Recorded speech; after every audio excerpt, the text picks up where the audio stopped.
Welcome back to QS Bag of Decks.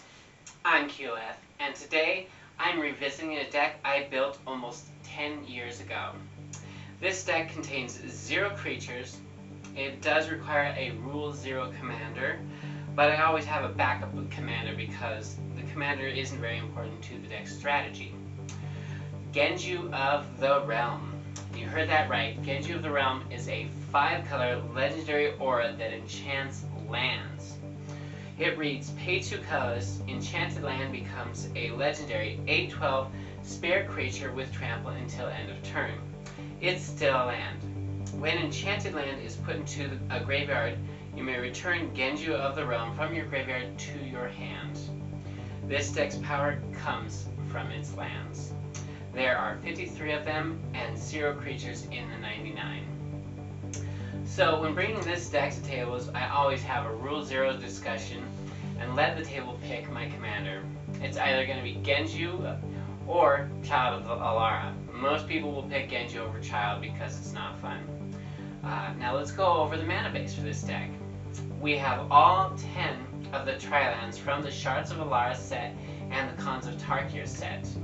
These lands include Arcane Sanctum, Crumbling Necropolis, Frontier Bivouac, Jungle Shrine, Mystic Monastery, Nomad Outpost, Opulent Palace, Sandstep Citadel, Savage Lands, and Seaside Citadel. Next we have all 10 of the Triland cycles from Ikoria and Straits of New Capenna. Those lands are Jetmir's Garden, Rafine's Tower, Spara's Headquarters, Xander's Lounge, Zayator's Proving Ground, Ketria Triome, Indatha Triome, Ragaran Triome, Savai Triome, and Zagoth Triome. We also have the 5 dual snowlands from Kaldheim, including Glacial Floodplain, Rhinewood Falls, Snowfield Sinkhole, Volatile Fjord, and Woodland Chasm. Next, we have the Manlands. These are the reason for the deck. I've included all 10 of the Zendikar Elemental Manlands. These are Celestial Colonnade, Creeping Tar Pit, Hissing Quagmire, Lava Claw Reaches, Lumbering Falls, Needle Spires, Raging Ravine, Shambling Vent, Stirring Wildwood, and Wandering Fumarole.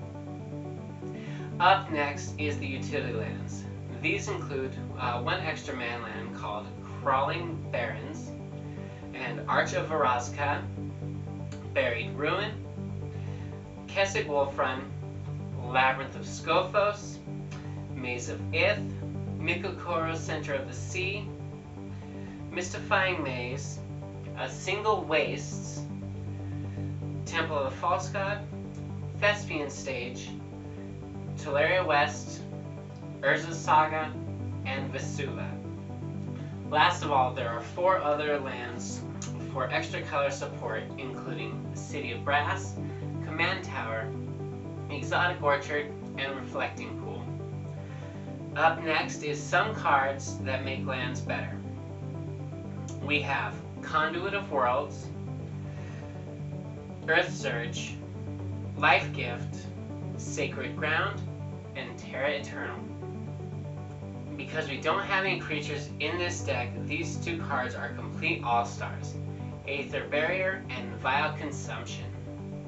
Since this is a slow deck, we need some Pillow Fort for protection.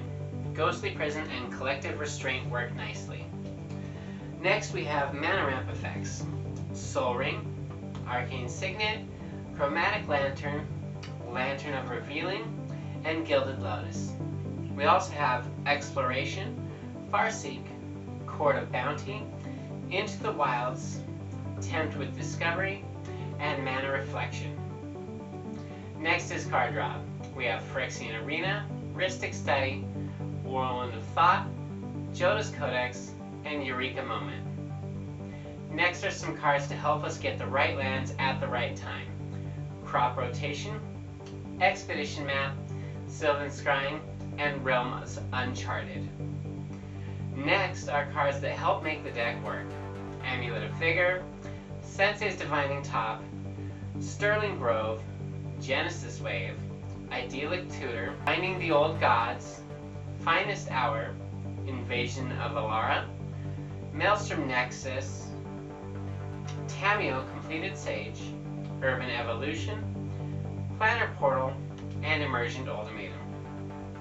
Last of all, we have some board wipes. In my original build, I ran somewhere in the neighborhood of like 16 board wipes. No one liked playing against that version of the deck, so with this one I toned it down a lot. Board wipes include Farewell, Life's Finale, Merciless Eviction, and Ruinous Ultimatum. Now, disclaimer time. I have not had a chance to test this version of the deck out, but it's based on the one I played 10 years ago. That deck was pretty good. Taking out a large number of board wipes will make it more vulnerable, but it should be more fun for other players.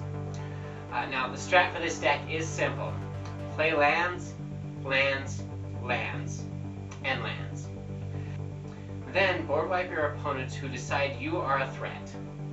You'll want to attack with 1 or 2 lands at a time, depending on your board state. With Kessig Wolfrun out, you should be able to pay enough mana into one big swing with your commander. Add in Finest Hour and you might be able to kill 2 opponents in 1 turn. Use your maze effects to prevent damage. You can use Musuba and Thespian Sage to clone Maze of Ith, giving you the ability to stop 3 attackers simply for the tap of the land. The best part about this deck is that your creatures being lands shuts off target removal that says non-land on it, of which there are many. It also stops sorcery speed removal unless you need to activate a land during your opponent's turn.